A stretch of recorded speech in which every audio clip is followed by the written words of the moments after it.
Hoy arrancamos uno de los especiales más esperados de Cositas de Niños, el especial del Pride, donde a lo largo de distintos episodios platicaré con diferentes activistas de los desafíos que enfrenta la comunidad LGBT+ hoy en día.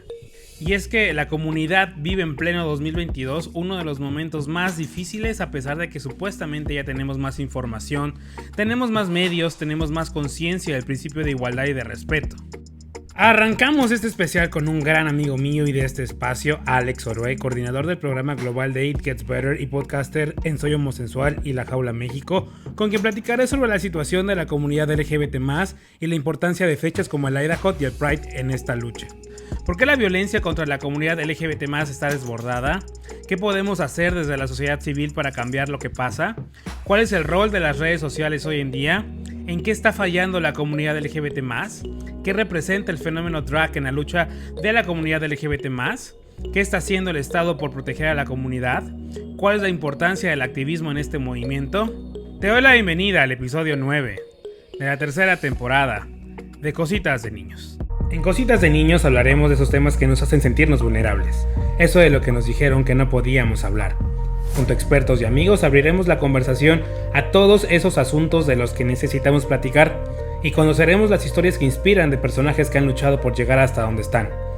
Recuerda que puedes suscribirte a nuestro canal en las distintas plataformas y calificarnos para llegar a más personas. También estamos en Instagram, en Facebook y en TikTok como Cositas de Ninos el podcast y en Twitter simplemente como Cositas de Ninos. Yo soy Víctor Cuevas y esto es Cositas de Niños tercera temporada, un espacio de encuentro contigo. Les doy la bienvenida a este episodio especial por el Pride y tengo a un invitado que quiero mucho, que admiro mucho y que ya estuvo el año pasado con nosotros, como ya vieron, Alex Orue.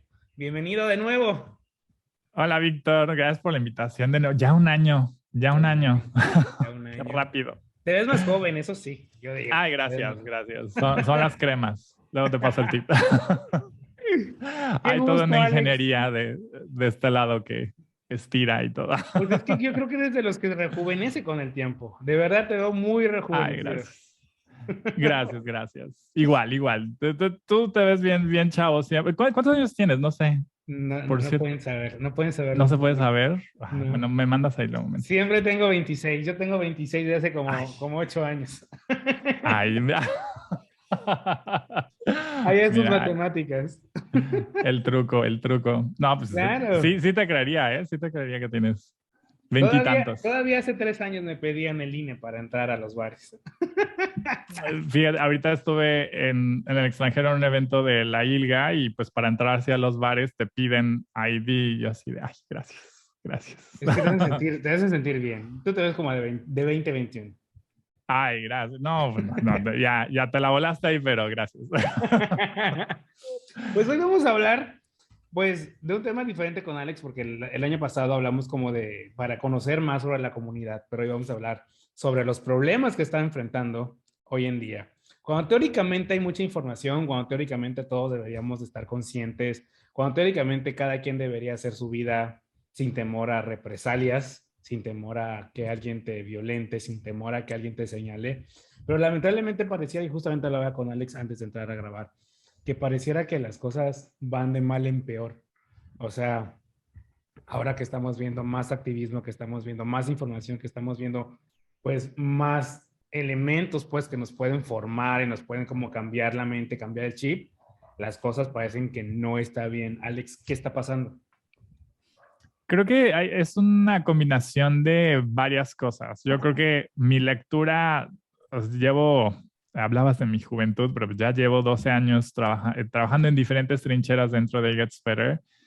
Y de lo que he visto, creo que es una combinación de fatiga de parte del movimiento, ¿no? Que vemos, ha habido un relevo, ha habido también creo que la comunidad trans en particular ha tomado mayor relevancia, que es una deuda que se tiene en gran medida todavía con la comunidad trans y no binaria, pero hay una fatiga justo porque pareciera que vamos conquistando derechos y a la mera hora vemos que los niveles de violencia están por los cielos, ¿no? y yo creo que hay una falta de coordinación que se debe a muchas cosas. O sea, no es porque no querramos, es que no hay presupuesto que alcance, es que difícilmente las organizaciones comparten su know-how y sus mejores prácticas. Entonces, profesionalizar al movimiento es complicado. Em, También hay el activismo, como te imaginarás, está lleno de muchos egos también, ¿no? Lamentablemente. Entonces, de las pocas sinergias que hay, pues bueno, se pueden desmoronar en el camino justo por ese tipo de cosas. Pero también creo que hay, del otro lado, grupos antiderechos están muchísimo más coordinados. No hay tanto debate sobre qué es lo que tienen que combatir, ¿no?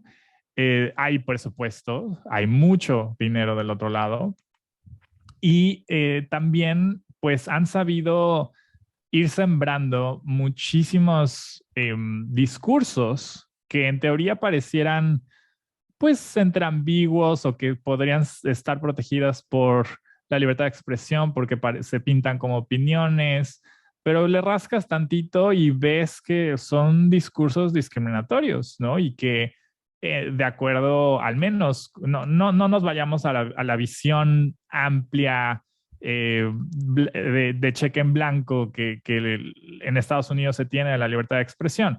Pero en México, hasta por el mismo criterio de la Suprema Corte, la libertad de expresión tiene sus límites y uno de ellos se encuentra justo con los discursos discriminatorios. Es el discurso de odio no está protegido por la libertad de expresión en nuestro país.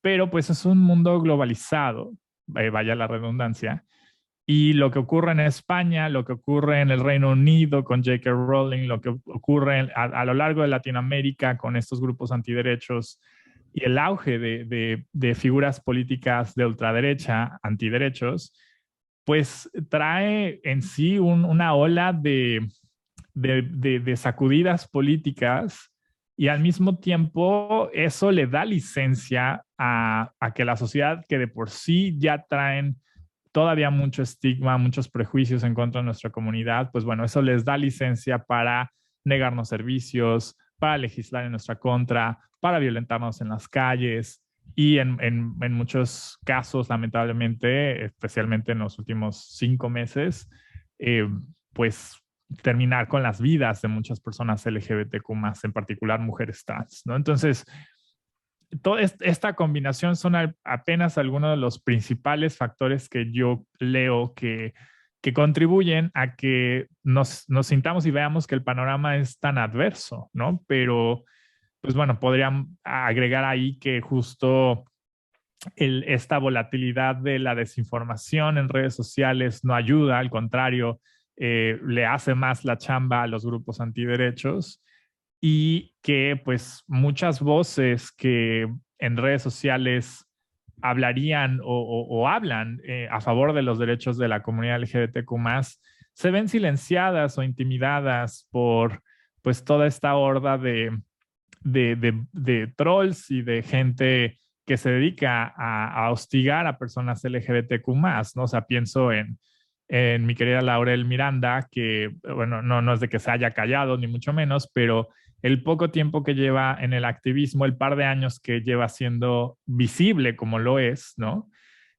Súper elocuente, es una persona que admiro mucho, es una mujer muy eh, centrada en lo que quiere comunicar, ¿no? Es periodista, es comunicadora, es docente, entonces trae toda esta formación y, y al mismo tiempo esas virtudes la han convertido en un objetivo favorito de grupos antiderechos y de en particular feministas trans excluyentes.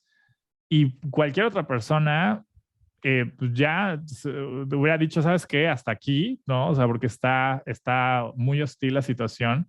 Y no dudo que Laurel y muchas otras personas, en particular de la comunidad trans, tengan esos momentos en donde no quieren saber nada, ¿no? Eh, pero pues en el caso de Laurel yo creo que una excepción porque al final de cuentas ella misma reconoce sus privilegios, ¿no? Y de lo que viene también a favor de ella ser tan visible. Pero hay muchas otras personas activistas en el resto del país, en otros estados, en donde hacer eso es posiblemente enfrentarse a amenazas, ¿no? A intimidaciones un poco más directas fuera de lo digital. Y pues eso calla, eso es un atentado en contra de nuestra libertad de expresión, ¿no? Que por lo que hacemos se nos intimida y nuestras voces sean silenciadas. Entonces, ese es otro factor que creo que contribuye a que nos sintamos así de abrumados con la situación.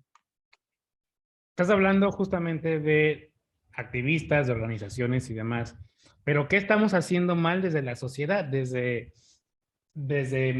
la persona que tengo aquí al lado o la persona que nos encontramos en la calle? ¿Qué estamos haciendo mal desde este lado nosotros? Creo que las redes sociales no es de que sean el origen de todos los males, porque no lo son, yo creo que son más como el reflejo de lo que hay allá afuera y lo amplifica en muchos sentidos, ¿no? Pero creo que lo que no estamos haciendo bien es de que no escuchamos y no dialogamos, no tenemos conversaciones. Todo es, te tengo que demostrar, te tengo que ganar, te tengo que someter en el discurso, ¿no? Y te voy a lanzar los recibos a la cara y sabes, o sea, como que es mucha esta actitud de, de hablar para abajo, ¿no? De manera condescendiente. Y mucho del activismo también tiene ahí responsabilidad, ¿no? Porque pues está chistoso, está coqueto, ¿no? Y seguramente tendrás muchos likes en un tweet así cuando te pendejeas a alguien, ¿no? O en redes. Pero eso es lo fácil. Eso es incluso hasta lo más flojo para hacer, ¿no? Eso es sencillo, cualquiera lo puede hacer. Evidentemente, no con cualquier persona se puede tener un diálogo porque tiene que haber voluntad de ambos lados de tener esta apertura, ¿no? Y de realmente tener una conversación. Pero eso es lo que creo que hemos desaprendido y que muchas personas, es particular, no quiero sonar así de, ay, las nuevas generaciones, no, pero hay otro tipo, hay otras formas de tener conversaciones en las nuevas generaciones. Muchas conversaciones se dan en formatos como TikTok, ¿no? En los comentarios, hay muchas cosas que suceden en los en vivos. Entonces son otros formatos y no es de que no sepan hacerlo, es que no nos vemos teniendo un café, no nos vemos, sabes, teniendo el espacio fuera de la esfera pública, ¿no? De vamos a tener esta conversación porque tú tienes esta idea, quiero entender de dónde vienes, ¿no? Y porque a lo mejor, o sea, no es malicia, quiero dar el beneficio de la duda que entendiste, aprendiste esto de una fuente con la que confías ciegamente, o a lo mejor no estás consciente de qué tan reforzado está el prejuicio en ti que lo das por hecho, ¿no? Pero quiero escucharte y quiero que me escuches, ¿no? Porque, digo, en It Gets Better nos confiamos mucho en que nuestras historias son una herramienta muy, muy importante para cambiar mentes y corazones. Y eso ayuda muchísimo porque desde la empatía es más difícil que me niegues mi propia existencia cuando te lo estoy contando, ¿sabes? Cuando te estoy contando mi historia. Pero no solamente hay que llegar con nuestra historia, digo, para quienes quieran tener estas conversaciones, no con cualquier persona en Internet, pero si tienes a un tío, si tienes a un profesor, ¿no? Si tienes a un colega que dice ciertas cosas que te hacen sentir incómodo y que hacen que tu ambiente sea tenso o que no te sientas segura, pues entonces hay que tener estas conversaciones, ¿no? Y eso también va en particular para las personas aliadas, porque no todo el activismo de los derechos humanos tiene que venir de gente LGBTQ+, ¿no?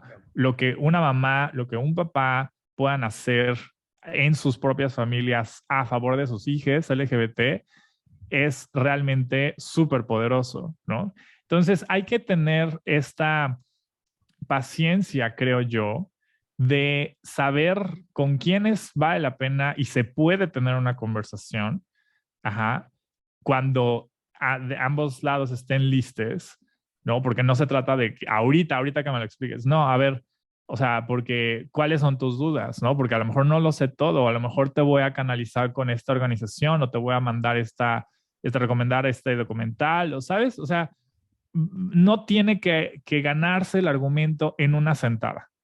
Y creo que justo las redes sociales nos han acostumbrado a que todo es inmediato, a que tenemos que, ¿sabes?, ganarle a la otra persona, humillar a la otra persona, pendejear a la otra persona.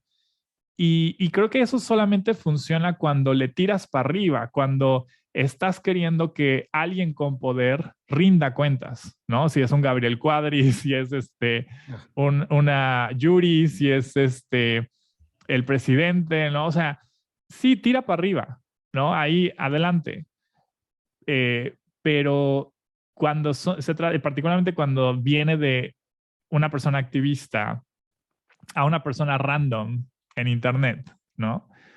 Pues entonces ahí no, yo no creo que sea efectivo, ¿no? O sea, por eso difícilmente me vas a ver a mí en mis redes sociales hacer eso, o sea, jamás, ¿no? Porque más allá de que no lo veo productivo, también pienso de que en mi caso, pues está muy chingón que yo me meta en ese tipo de broncas.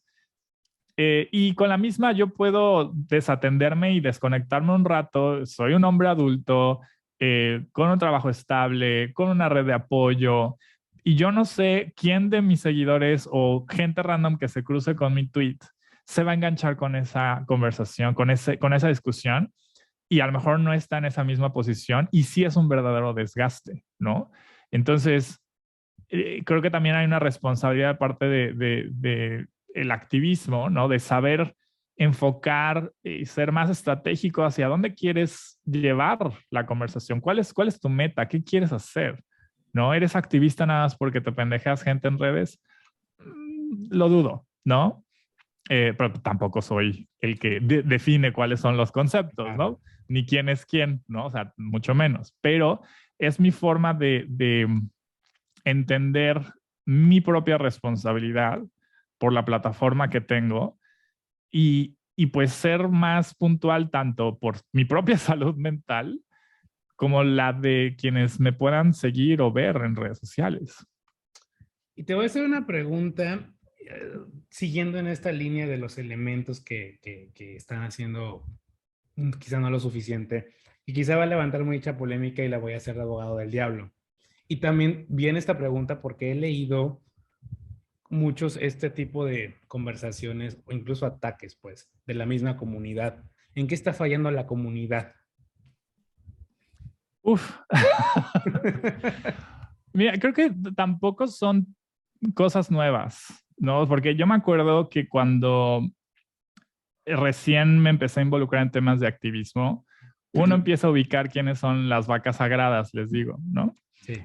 Estas activistas que nos abrieron paso y que pusieron todo en la línea en una época en donde de verdad no me imagino el valor, ¿no? Y también muchas veces pues las cero opciones de no poder no ser visible y de hacer ese activismo de calle, de cuerpo, político, ¿no? Y, y me acuerdo que cuando regreso a México para quererme involucrar en el activismo local en Ciudad de México, soy de Ciudad de México, aunque desde hace como 7 años resido en Mérida, pues dije, ay, ¿cuál es mi primer acercamiento? Pues seguramente a ver quién está organizando la marcha de la Ciudad de México, ¿no? O error. Porque llego justo a involucrarme con el actual comité, el comité Incluyete, que en ese entonces estaba, creo que en 2013, si la memoria no me falla, arrancando con el propósito de quitar al anterior, al comité histórico, donde justo hay muchas de estas vacas sagradas, ¿no? Y que varias las admiro, las respeto. Hay otras que, hay una que es TERF, hay otro que es, o sea, hay de todo, ¿no? Y y me di cuenta de todos esos pleitos internos, ¿no? Que traen una historia, o sea, tampoco digo, ay, son tonterías, porque entendí justo el porqué del quiebre, ¿no? Y que cada quien buscaba desde su propio lente ser congruente, ¿no? Pero pues llegué al nuevo comité con una de las vacas sagradas del movimiento, Patria Jiménez, y, eh, y el resto del colectivo eran mujeres queer, ¿no? Trans, cis, queer, etcétera. Pero yo era el único hombre del grupo en ese momento. Eso cambió eventualmente y muy rápido. Eh, y, y eso lo digo como positivo, de que la mayoría eran mujeres, ¿no? O sea, no me había dado, no había tenido la oportunidad de que hubiese esa cantidad de liderazgos de mujeres, ¿no? Y tomando decisiones. Y pues yo nuevo, pues ahora sí que aprender a tomar nota y hacerle del secretario, ¿no? Y aprendí muchísimo, pero rápidamente me di cuenta de que realmente era complicado, ¿no? Quererte acercar y aprender sin que se te hiciera menos porque eres nuevo o nueva, sin que se te tratara mal porque te vieron con alguien del otro lado, ¿sabes? Y ya con eso te descalificaron porque ya eres de ese grupo y te compraron, ¿no? O sea, cosas así que a veces ni estás enterado de que de un bando ya te tienen tachado por ese tipo de cosas, ¿no? Y bueno, eso es como el principio de muchos otros detalles y chismes que, o sea, prefiero eh, omitir porque no pudiera contarlas, sino porque nos llevaría así todo el programa, ¿no? Pero creo que de esa experiencia, o sea, como en ese entonces yo tenía 23 años y quería involucrarme y tenía muchas ideas y estaba, sabes, con este entusiasmo de quiero hacer algo.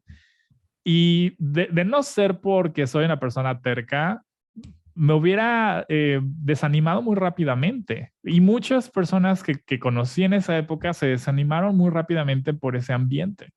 Entonces, esa apertura generacional, intergeneracional, no la había o había muy poco, ¿no? O las cosas eran muy inestables y ahorita eres muy amigo y de toda la confianza y al rato te hacen la gatada, ¿no? Entonces, el activismo trae muchos vicios de, de, de cómo se hacen las cosas, ¿no? Y lo que te decía hace rato de difícilmente las organizaciones o colectivos tienen esta apertura a, ¿sabes qué? Mira, te voy a compartir cómo le hacemos, cuáles son nuestras mejores prácticas, cómo llevamos nuestros programas, ¿no? A tú que vas empezando, ¿no? No porque nos tengas que copiar o porque esta es la receta, ¿no? Pero pues te va a servir entender cómo una organización como nosotros funcionamos para que tú encuentres tu propia estructura y tus propias estrategias. Sí. Pocas organizaciones lo hacen, ¿no? Entonces creo que eso hace que desde el activismo todo se concentre en esta, pues como lo que pasa con Morena, ¿no? Y con el presidente, esta idealización de los liderazgos, ¿no? Y que son intachables y que no se les puede criticar, ¿no? Y que lo que dicen es ley, pero al mismo tiempo, pues hay muchísimos liderazgos, las redes sociales también, o sea, a mí me tocó estar en esa época en donde por ser más vivo en redes sociales, empecé a ganar muchos espacios frente a personas que llevaban décadas en esto y que te digo nombres y difícilmente mucha gente les va a ubicar, no porque no sean personas que han hecho cosas importantes, al contrario, o sea, es gente que ha pavimentado nuestro mundo, ¿no? Nuestro movimiento. Pero las redes sociales cambiaron el juego totalmente y hoy es justo a quienes sigues, que comparten, ¿no? Que promueven, ¿no? Con quienes hacen alianzas, con quién no.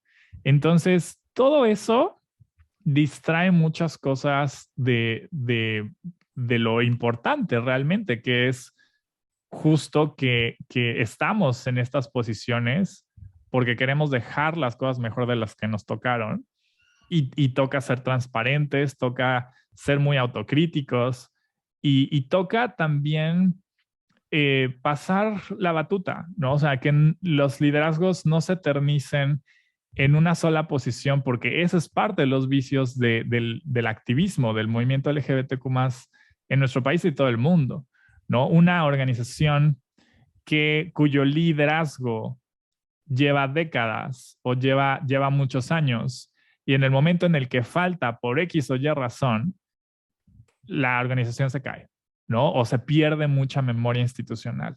Y eso es una pérdida para el movimiento, ¿no? Estas memorias institucionales son importantísimas y hay que trabajar en capacitar a las nuevas generaciones, a los nuevos relevos, a incluso no esperar a que haya ese relevo, sino que si tu organización está enfocada a juventudes, pues que los liderazgos sean jóvenes, ¿no? Y que sean trabajos que sean transparentes, ¿no?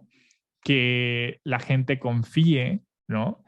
Y ganarte la confianza es muy difícil y perderla en un segundo, ¿no? Entonces, eso por un lado y por el otro creo que también ahora, creo que los realities de drags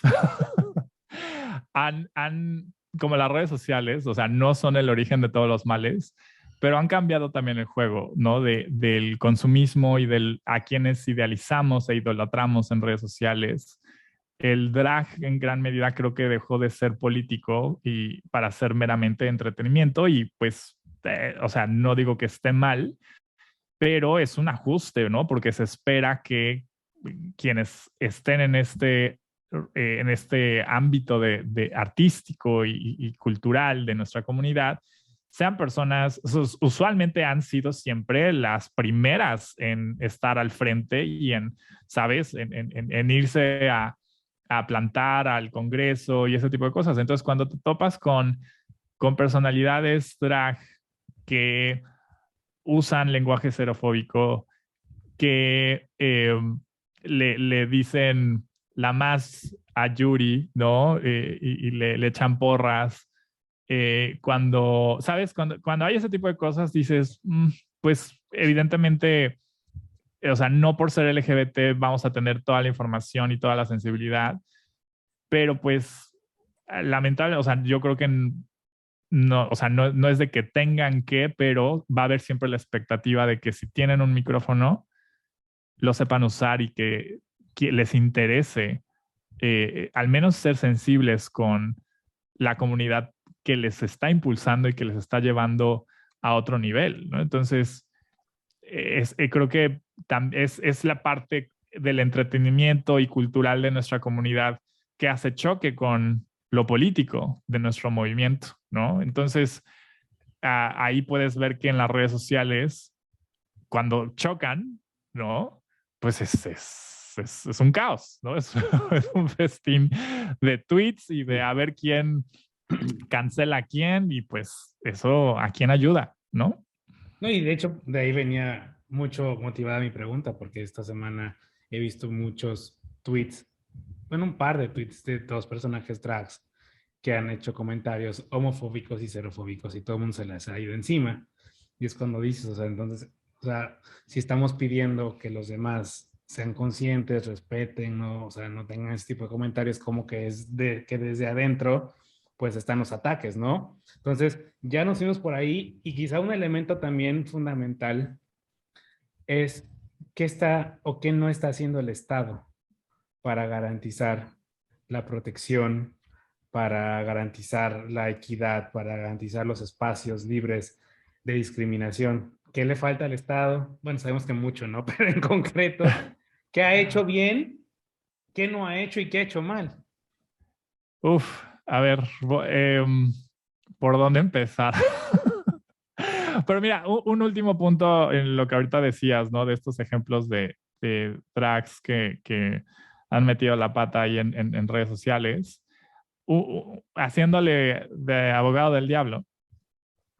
Eh, Esto de la cultura de la cancelación creo que es algo inexistente. Ojalá pudiéramos cancelar, pero ahí sigue Yuri, ¿no? Sí, O sea, sí. no digo que no esté bien quitarle plataformas a través de la protesta, ¿no? Nunca por la censura, ¿no? Creo, eh, hay que luego entrar mucho a detalle de qué entendemos por censura, ¿no? Pero eh, ojalá pudiéramos cancelar a gente como Carlos Leal, a Yuri, a este Eduardo Verastegui. O sea, no se puede, no tenemos ese poder, ¿no? Realmente el poder de la cancelación recae en figuras no tan visibles, ¿no? O no a ese nivel mainstream, ¿no? Porque pues una Yuri pues es conocida mundialmente, Eduardo Verastegui de las grandes élites, ¿no? O sea, cuando estás en esas esferas no te tocan, ¿no? Pero sí una draga, ¿no? Que la cagó en un tweet, pues evidentemente va a sentir muy fuerte toda esta avalancha de críticas. Y un punto a su favor, no de un caso en específico, pero ¿qué queremos como comunidad? Que se disculpen y que aprendan y que hagan el trabajo para, ¿sabes? Cambiar las cosas. Sí, pues también tenemos que tener la disposición de perdonar y decir, ok, ya pasó, ya se disculpó, la cagó, lo borró, está tratando de enmendar, next, ¿no? Pero esta memoria fotográfica que se tiene de cada tropezón, o sea, cualquiera puede estar a un tuit de una desgracia y de ser cancelada. Entonces, ¿y eso a quién beneficia, no? O sea, ¿nos ayuda como movimiento cancelar a una draga? No creo, ¿no? Y justo creo que con nosotros mismos somos con quienes menos tenemos compasión, ¿no? Y creo que hace falta mucho eso. Y con lo que dices de qué le hace falta al Estado, bueno, voy a empezar con lo bueno, porque son pocas cosas. Con eso empezamos. Creo que una cierta, hablando del gobierno federal, ¿no? El gobierno de López Obrador, eh, la Cancillería bajo Marcelo Ebrard ha sido un acierto, porque pese a que no empezó todo estos trabajos bajo su mandato, ya viene desde la administración pasada, la Secretaría de Relaciones Exteriores ha poco a poco, pero evidentemente más bajo esta nueva administración, impulsado muchas políticas de protección a mexicanas y mexicanos, mexicanes en el extranjero a través de la red consular. Entonces tienen este programa de zona segura en donde un consulado o una embajada pueden ser estos refugios, ¿no? Y van a ser aparte de atención digna y sin discriminación. Pues se ha visto que han dado pasaportes a personas trans, que han casado a muchas parejas del mismo género y que las embajadas y consulados se han involucrado a nivel local en donde están para apoyar a la comunidad migrante LGBTQ+, ¿no? Entonces, o sea, próximamente me va a tocar colaborar con el Consulado de México en Miami y justo la intención es conectar a la comunidad mexicana LGBTQ+, en México con la que está localmente en Miami, ¿no? Que es muy amplia, ¿no? Entonces, eh, han tenido esos aciertos y esto no ha ocurrido de la noche a la mañana. Cada vez hay más servidores del servicio exterior, ¿no? Diplomáticos que son abiertamente LGBTQ+. Entonces, eso ha ayudado muchísimo a impulsar todas estas políticas y, y que realmente los esfuerzos desde la Cancillería se vean genuinos porque están funcionando y no es perfecto porque evidentemente en México ha sido complicado. Es más fácil para las personas trans a veces obtener su pasaporte en el extranjero a que Sí. si lo necesitan en México, ¿no? O parejas del mismo género que tienen hijes que necesitan sacar su pasaporte y se las complican muchísimo, que en gran medida tiene que ver con lo que ocurre en el registro civil en nuestro país, en los estados donde lo están tramitando, porque el pasaporte requiere ciertos requisitos como actas de nacimiento y todo eso. Entonces, si no está bien armonizado todo eso, pues en Cancillería están muy atados de mano, pero en el extranjero, un consulado o una embajada funciona como registro civil también. Entonces, es un poco la contradicción, pero creo que la Cancillería es de los pocos aciertos que hay en el gobierno federal de López Obrador.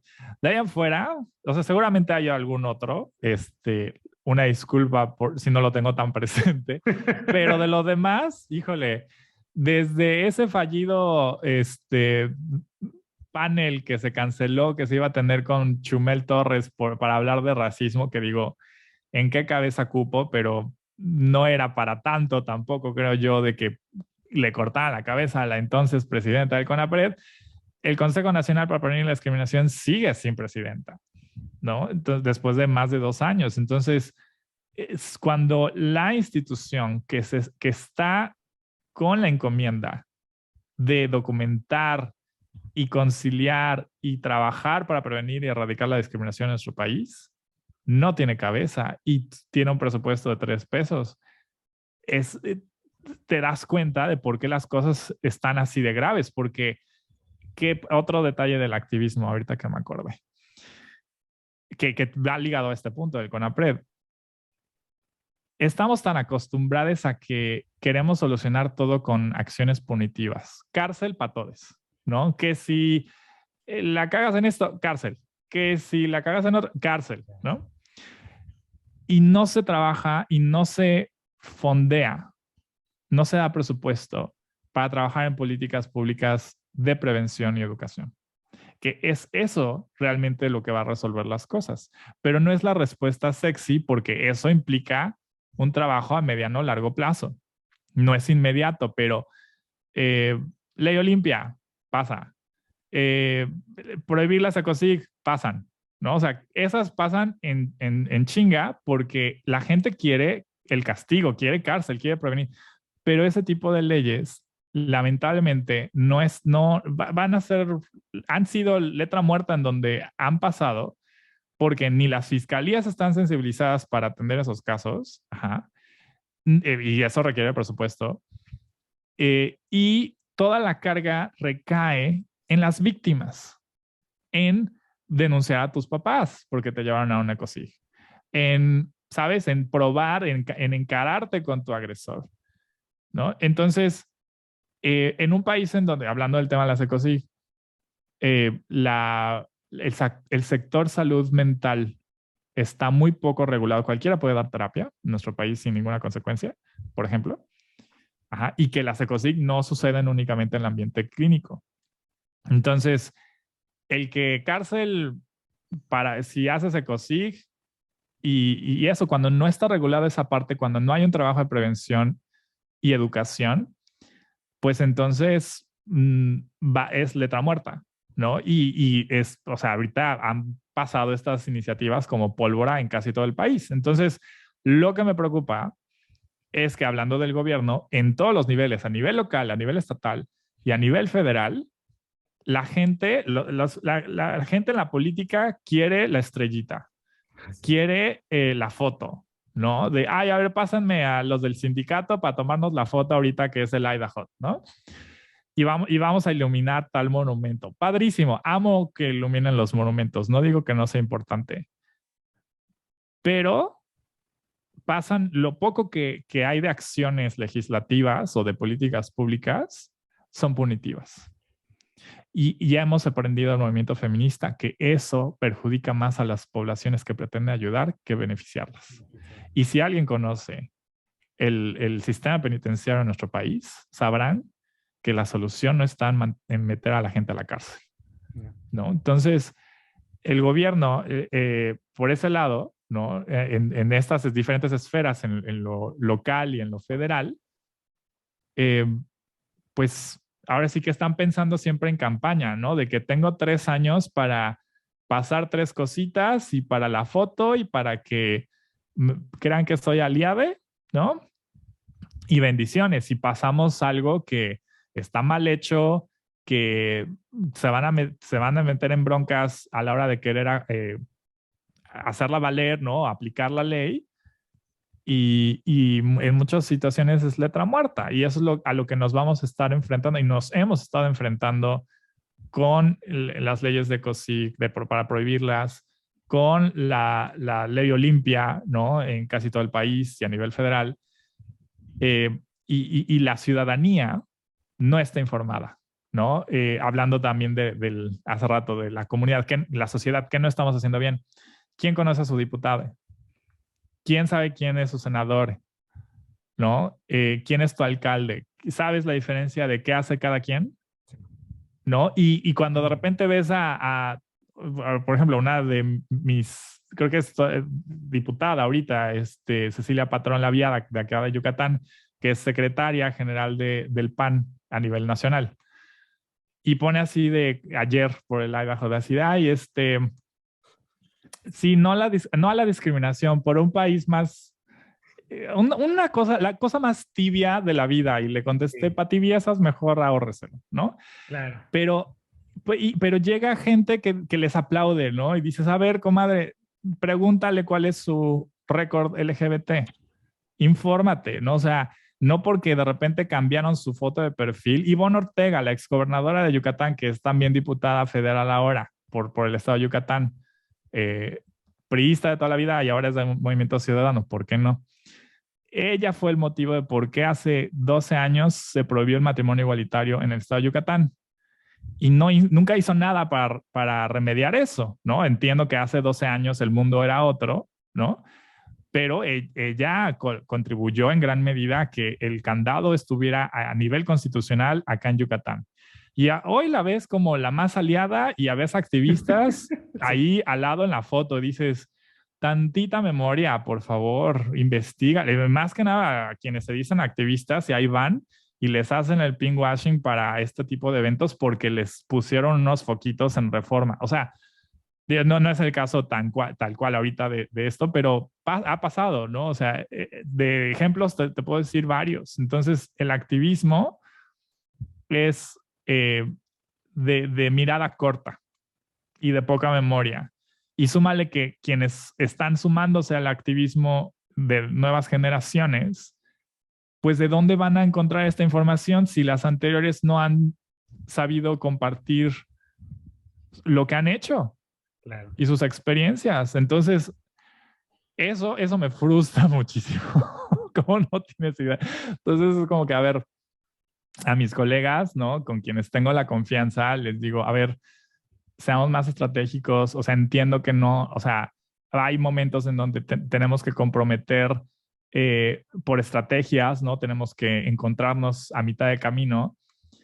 Eso es una cosa, ¿no? Y como lo decía con el ejemplo de las dragas que han metido la pata, se han equivocado, hay que dar el espacio para que la gente cambie de opinión y aprenda, se eduque.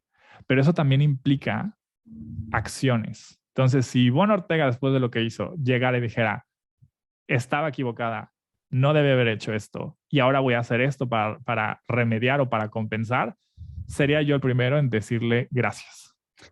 ¿No? Pero la gente se hace pendeja y como que se pintan como siempre han sido las más aliadas, ¿no? Y no, el cinismo es con lo que no puedo.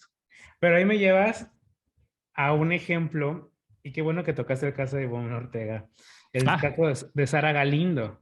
Yo estaba escuchando una entrevista con Sara Galindo. Bueno, quienes no saben pueden buscar lo que pasó el año pasado con Sara Galindo, un comentario, bueno, un par de publicaciones que hizo. Y ahora escuché una entrevista de ella y que decía, ¿no? Es como, se tomó mal mi comentario, o sea, fue descontextualizado, yo los quiero, yo esto, el otro.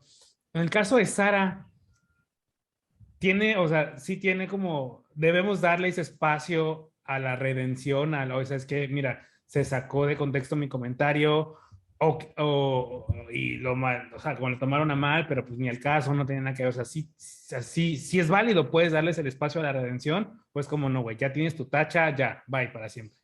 En el próximo episodio. A que toda la responsabilidad de la homofobia y transfobia del mundo le caiga a una persona del entretenimiento, no porque no sea importante, sabemos lo que implica esa visibilidad y esas plataformas, pero ojalá lo hiciéramos más con un Gabriel Cuadri, que lo hiciéramos más con un Marco Cortés. Yo veo como algo súper positivo que también sea una oportunidad para que la gente se exprese y haga conexiones de todo tipo con otras personas de su comunidad, porque para muchas personas es el primer contacto con su comunidad, ¿no? Y creo que es muy válido que la marcha sea un espacio para vivir nuestra sexualidad, ¿no? Y cuando tienes a un seguro social con desabasto, cuando tienes fiscalías que revictimizan y que no tratan con dignidad los casos que involucran a personas LGBTI+, cuando tienes policías que son lejos de servir a la ciudadanía, son parte del problema en un estado narcoestado, ¿no? O sea, porque nuestras realidades no se separan de lo que ocurre en el resto del país, ¿no? Con las problemáticas que nuestro país tiene. Y creo que con lo que veo hoy de nuevos activismos, la verdad me encanta ver que incluso hasta no se detienen por eso, ¿no? O sea, al contrario, o sea, encuentran sus propias herramientas, generan sus propias alianzas. Gracias por acompañarme en este episodio. La próxima semana termina mi conversación con Alex Ored. No se te olvide calificar el podcast en tu plataforma favorita.